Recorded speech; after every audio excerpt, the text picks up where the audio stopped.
نویسکار حسین چلبی پرتوکه کنود به ناونیشان شهداء بلا قضیه آنگو شهیدین به دوز درخست تده و حسابن پیکرنین پککی بطایبتی در مافی زاروکان دا ینکو هاتین لشکر کرن و راستی بن پیکرنان تین دکه. نویسکار حسین چلبی راگهاند کو پرتوکا بیانود به ناونیشان شهداء بلا قضیه مقاتلون صغار على جبهات كبيرة آنگو شهیدین به دوز لشکرین زاروک دبرین مزنده ایدی لبردست خوینرانه کجو 225 روپلان پیکتی و بحث رواندن لشکر کرن و کشتن و ششتنا مجی زاروکان ده حفت بشانده دکه.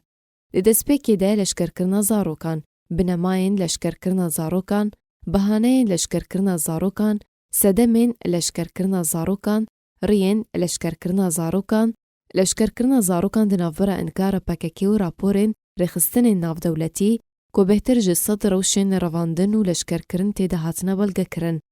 نویسکار و پارێزەرê کورد حسێن چەلەبی li ser û pela xwe ya Facebookê ragihand ku di vê pirtûkê de min xwest bêjim na ji bo revandina zarokan, na ji bo leşkerkirina zarokan, na ji bo nezanebûna zarokan, na ji bo kuştina zarokan. Nivîskar Hisên Çelebî berî niha hejmarek ji pirtûkên din jî derxistiye ew jî her yek ji Rojava Xedî'et el Esed el Kubra Efrîn Medînet Zeytûn beyne E'sareyn و پرتوکeke din bi navê Rojava Suqût el Xedî'a bidawî bûye.